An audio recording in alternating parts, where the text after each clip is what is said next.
Dan inilah tarif royalti resmi dari keputusan Menkumham ya untuk seminar ini dan konferensi ada Rp500.000 dengan pembayaran minimal setahun sekali ya. Untuk restoran ini seminar terlebih dahulu pemirsa. Lalu kita beralih ke untuk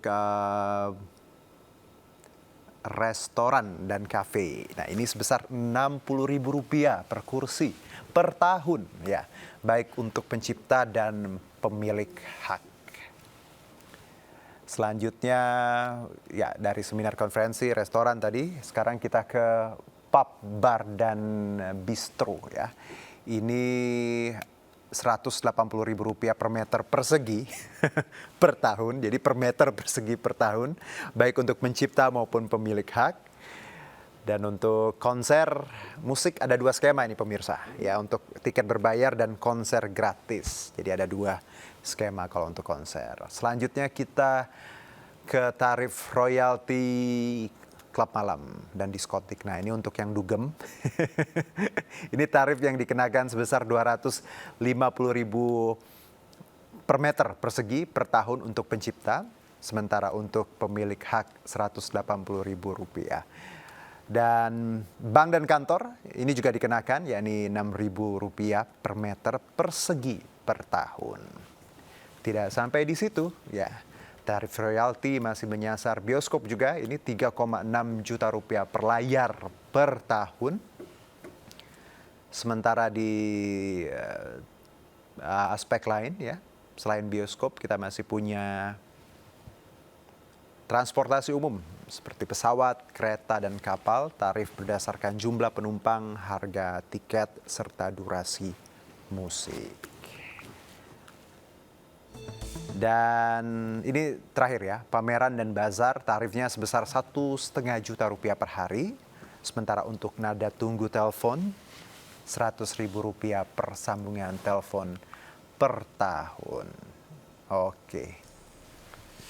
Itu kira-kira breakdown ya angka-angkanya yang kita punya tadi. Saya kembali ke Bang Joni. Bang Joni, tadi kalau dari Bang Maulana bahwa ya itu aturan hukum, kita harus taat semuanya. Apapun itu yang diterapkan ataupun yang dikenakan ke kita. Tapi ketika mungkin ada penarikan mundur tadi yang di-highlight Bang Maulana. Ketika para pengusaha ini atau pemilik usaha sudah ingin membayarkan tapi sering tadi penarikan mundur yang berlalu yang sudah lewat itu harus dibayarkan juga dan akhirnya memberatkan. Ada concern di sini dari LMKN? Ya oke, tapi sebelum itu saya klarifikasi dulu Pak ya. Oke. Kalau ada 2 tarif itu yang bersanding, Rp60.000 untuk hak cipta, Rp60.000 untuk hak terkait. Itu berarti tempat usaha itu membayar Rp120.000. Jadi tidak rancu, jangan dipikir Rp60.000. Nah, itu jadi berarti Rp120.000. Oke. Karena memang undang-undang menyatakan ada LMK hak cipta, ada LMK hak terkait ya. 2 itu. Nah, menjawab tadi pertanyaan untuk berlaku surut itu memang undang-undang menyatakan dihitung sejak mulai berlaku efektifnya undang-undang itu. Jadi 2 tahun masa sosialisasi dari 2014 menjadi 2016. Nah, kalau secara saklek itu kita harus mulai dari 2016. Ya. Nah, kenapa demikian juga? Karena yang sudah membayar dari 2016, kalau kemudian yang baru bayar ini dihitung mulai tahun berjalan, maka wah selama ini kami rugi dong. Kami harus perhitungkan kembali dengan yang sudah kami bayar. Nah, ada kesan-kesan seperti itu. Tetapi memang LMKN itu di dalam rapatnya itu kita mengadakan evaluasi terhadap kebijakan itu. Jadi kalau diberlakukan 2016, sejak 2016 yang dikatakan Pak Maulana itu berlaku mundur itu memang tentu akan sangat memberatkan. Nah, di dalam periode itu memang ada 2 tahun yang dibebaskan. Karena pada waktu COVID itu dibebaskan 2 tahun itu. Tetapi walaupun 2 tahun dibebaskan, kalau mundur sepenuhnya itu memang sangat memberatkan. Nah, oleh karena itu dalam prakteknya sekarang ini LMKN itu memberikan kelonggaran-kelonggaran di situ.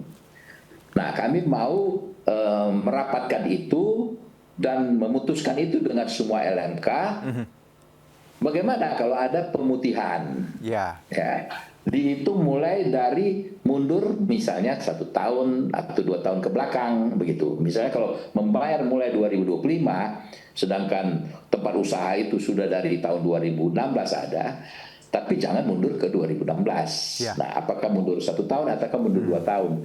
Nah, sesudah ini diputuskan oleh LMKN bersama semua LMK, kita mau membuat surat edaran. Nah, kemarin kami itu rapat di Bogor tanggal 4, tanggal 5 kami mengundang asosiasi-asosiasi.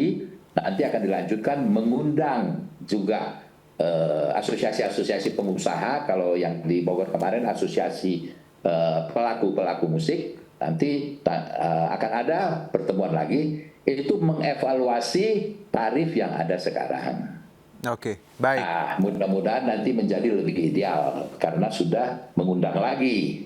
Dulu waktu penyusunan ini juga mengundang, menyusun tarif karaoke itu menjadi sekian, ya, itu mengundang asosiasi karaoke APRI dibicarakan bersama.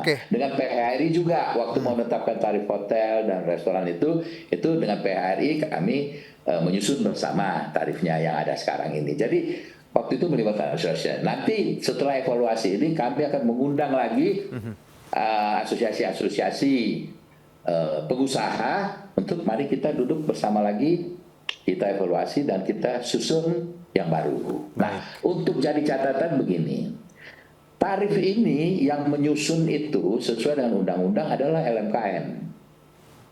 Nah, LMKN yang menyusun tarif ini bersama mendiskusikan dengan asosiasi-asosiasi pengguna, pengusaha-pengusaha. Nah, kemudian menteri itu hanya mengesahkan. Jadi menteri tidak ikut turun tangan menetapkan tarif itu. Itu LMKN bersama dengan para pengguna. Kemudian setelah buat berita acara tanda tangan. Nah, apa yang diputuskan itu kemudian oleh menteri dibuat SK menjadi pengesahan. Jadi bukan menteri yang membuat itu. Jadi nanti ketika ada diskusi dengan banyak pihak, dengan TPHRI, pelaku usaha, bahwa angkanya bisa berubah ya, Bang John, ya bisa lah tuh. Ya mungkin aspirasi itu bisa kita nanti ya kita lihat seperti itu. Kurang lebih seperti itu ya, Bang John. Karena tadi LMKM yang menentukan angka sebenarnya tadi. Ya, LMKM bersama dengan asosiasi pengusaha. Baik.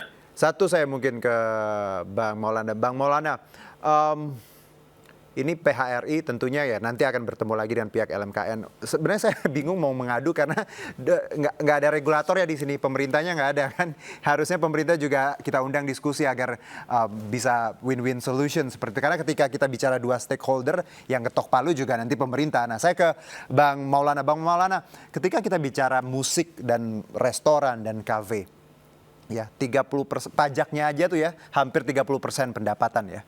Plus ditambah musik. Musik kan hanya add-on, bukan menu. Yang dijual di restoran adalah makan, minum, ya, dan fasilitas lainnya. Musik adalah add-on. Anda dari PHRI punya concern apa untuk nanti penentuan angka agar tidak ada lagi yang menjerit? Karena katanya, ya tadi ketika punya aturan, mau nggak mau harus diikutin dan akhirnya ya banyak pelaku usaha, restoran dan kafe menjerit.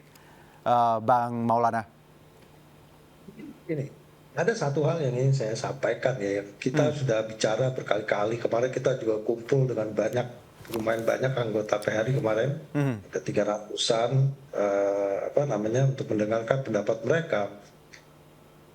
Saya kok ragu ya, bahwa apapun yang disepakati nanti akan menjadi tidak berpolemik keberatan dari pelaku usaha itu, karena mereka menganggap bahwa, ya seperti yang Mas sampaikan tadi, bahwa mereka mengatakan bahwa musik itu bukan jualan kami. Itu satu ya. Jadi kita jual makan minuman. Makanya hari ini banyak yang justru mematikan musik itu gitu loh. Karena sudah takut daripada disomasi dan seterusnya. Kemudian yang kedua, di Horeca, di hotel ya, restoran itu kan kita juga banyak bekerja sama dengan home band ya. Jadi pelaku-pelaku musik kecil mereka untuk mengisi ya menghibur tamu dan seterusnya. Ini pun menjadi satu kendala karena kita tidak mau lagi nanti terkena kasus-kasus pidana seperti yang terjadi di Bigacoan. Nah, jadi kami yang paling penting, paling utama saat ini kan tadi saya bilang, pada saat kita menetapkan tarif, Oke, kesepakatan, baik. kita di level Bang asosiasi itu Maulana. bisa melakukan kesepakatan, tapi kan nanti di level bisnis itu pasti akan penerimaannya akan berbeda. Nah, Oke, ini yang paling penting itu baik. adalah menyadarkan dulu masyarakat. Bang Itu Maulana, dulu. poinnya sudah dapat. Waktu kita terbatas. Sekali lagi terima kasih untuk Bang Joni juga.